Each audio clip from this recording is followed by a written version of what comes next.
नमस्कार दोस्तों, कैसे हैं आप सब। तो मेरे एक मित्र ने जगन्नाथ जी भगवान के बारे में बात कर रहे थे तो मुझे एक किस्सा याद आया, तो मैंने सोचा मैं आप सबके संग शेयर कर देती हूँ। तो ये कहानी जो मैं आपको ये बात बताने जा रही हूँ, ये भगवान जगन्नाथ जी के चमत्कारों से संबंधित है। तो एक बार की बात है, एक अंग्रेज अधिकारी जिसका नाम विलियम था को लगातार भगवान जगन्नाथ सपने में दिखाई देते थे और वो उसे अपनी ओर बुलाते हुए दिखाई दे रहे थे। तो अंग्रेज होने के कारण उनका भारतीय धर्म और उनकी परंपराओं में कोई विश्वास तो था नहीं। एक दिन रात को विलियम ने सपने में देखा कि तेजों में प्रकाश में भगवान जगन्नाथ उनके सामने प्रकट हुए हैं और भगवान उनको हाथ से अपनी ओर बुला रहे हैं और बोल रहे हैं, भारत आओ और हमारे दर्शन करो। लेकिन उसके समझ में नहीं आया कि ये कौन है। उसने एक दिन अपने साथ काम करने वाले एक भारतीय कर्मचारी के कैबिन में भगवान जगन्नाथ की तस्वीर देखी। तो उसने उनसे पूछा कि यह कौन है। तो उसने बताया कि ये भगवान जगन्नाथ हैं और ये बहुत चमत्कारी हैं। इनकी नगरी में बहुत सारे रहस्य छिपे हुए हैं। तो उसको बहुत उत्सुकता हुई। उसने कहा, मुझे इनके बारे में कुछ और बताओ। तो उस कर्मचारी ने भगवान जगन्नाथ के बारे में उन्हें खूब सारी बातें बताई और उनकी जो रहस्यमय कहानियां हैं वो सुनाई कि कैसे कैसे उनके यहाँ पे बहुत सारे रहस्य होते हैं और भगवान जगन्नाथ जी कैसे प्रकट हुए। उन्होंने कहा कि मुझे भी तुम्हारे इस भगवान के दर्शन करने हैं। तो उन्होंने भारत का टिकट कटवाया और भारत के दिल्ली एयरपोर्ट पर आ गए। दिल्ली में बहुत सारी जगह घूमे वो। तो बहुत सारे मंदिरों में घूमे। एक जगह भगवान जगन्नाथ जी का मंदिर था तो उन्होंने वहां भी देखा। तो बिल्कुल वो जो मूर्ति थी बिल्कुल वैसी थी जैसी उन्होंने सपने में देखी थी। तो उन्हें बहुत शांति मिली। फिर वो वृंदावन गए। फिर वृंदावन में बहुत सारे मंदिरों में भगवान कृष्ण के दर्शन किए। तो वहाँ पे एक जगन्नाथ जी का मंदिर है वृंदावन में, तो वो वहाँ भी गए। तो वहाँ भी उन्हें बहुत अच्छा लगा। तो उन्होंने लोगों से पूछा कि ये उड़ीसा है क्या। उन्होंने कहा नहीं नहीं, ये उड़ीसा नहीं है, ये तो वृंदावन है। तो उन्होंने जगन्नाथ जी के बारे में पूछा। तो उन्होंने कहा कि तुम्हें जगन्नाथ जी भगवान के असली में दर्शन करने हैं तो आप उड़ीसा जाइए। तो उन्होंने कहा ठीक है। तो उन्होंने दिल्ली आकर फिर उड़ीसा की फ्लाइट ली और उड़ीसा चले गए। जब वे वहाँ पे पहुँचे तो उन्होंने वो मंदिर में गए। तो वहाँ पे उन्होंने दर्शन करने की कोशिश की तो उन्हें अंदर प्रवेश करने नहीं दिया। क्यों? क्योंकि आप सबको पता ही है कि हिंदुओं के अलावा वहाँ पे कोई और किसी और का प्रवेश नहीं होता है।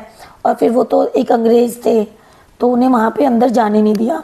वो निराश होकर अपने होटल में वापस आ गए और होटल के कमरे में वो देर रात तक थोड़े मायूस से लेटे रहे और फिर सो गए।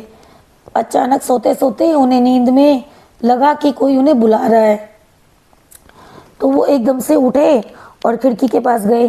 जब उन्होंने अपनी खिड़की खोली तो देखा सामने मंदिर का दृश्य प्रकट हो रहा है। तो उन्होंने कहा कि जब उन्होंने वो भगवान जी थे वहाँ पर, उन्होंने जगन्नाथ जी भगवान को देखा और वो बड़ा अचंभित हो गए कि भाई ये कैसे, कि कोई आवाज़ दे रहा है उन्हें। तो वहाँ पे भगवान जी प्रकट हुए तो साथ में उनको एक प्रसाद भी मिल गया। उन्हें ऐसा एहसास हुआ कि उन्होंने वो प्रसाद खा लिया है और उसके बाद वो वहीं पे बहुत मंत्रमुग्ध हो गए और उन्हें कब नींद आ गई उन्हें पता ही नहीं चला। तो जैसे ही वो सोए उनको लगा कि आवाज़, उनके दरवाजे पे आवाज़ आ रही है खटखटाहट की। तो जब उन्होंने दरवाज़ा खोला तो देखा कि एक आदमी खड़ा है। तो उसने कहा कि तुम भगवान जगन्नाथ जी के दर्शन करना चाहते हो ना, तो कल आ जाना मंदिर में। तो वहाँ पे तुम्हें एक व्यक्ति मिलेगा जिसका नाम सुधीर उपाध्याय होगा और वो तुम्हारी भाषा को समझता होगा। वो तुम्हें वहाँ पे भगवान जी के दर्शन करवा देगा।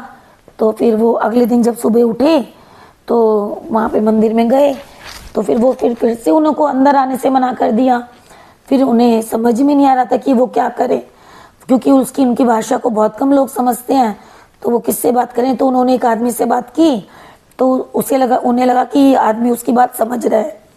तो उस आदमी ने कहा कि मैं तुम्हें दर्शन करवा दूंगा अंदर, लेकिन तुम्हें अंदर मंदिर में तो जाने नहीं देंगे।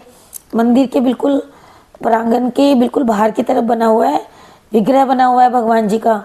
तुम उनके दर्शन कर लो, और उनके दर्शन का फल भी उतना ही मिलता है जितना अंदर मंदिर में भगवान जी के दर्शन करने से मिलता है।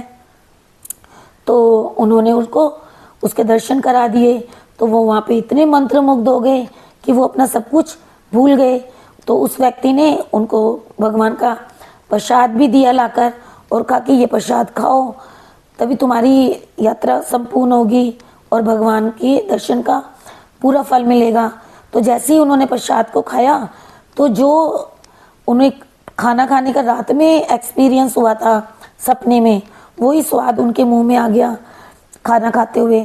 तो वो इतने प्रभावित हुए भगवान जगन्नाथ जी से कि उन्होंने भगवान जगन्नाथ जी के चमत्कारों से कि उन्होंने सनातन धर्म को अपना लिया, और वो जगन्नाथ भगवान के भक्त बन गए। इस अनुभव के बाद विलियम का हृदय पूरी तरह से भगवान जगन्नाथ जी की भक्ति में लीन हो गया, और उन्होंने अपनी बची हुई सारी जिंदगी उनकी भक्ति में समर्पित कर दी, और वो वहीं जगन्नाथपुरी में जाके रहने लगे, बस गए।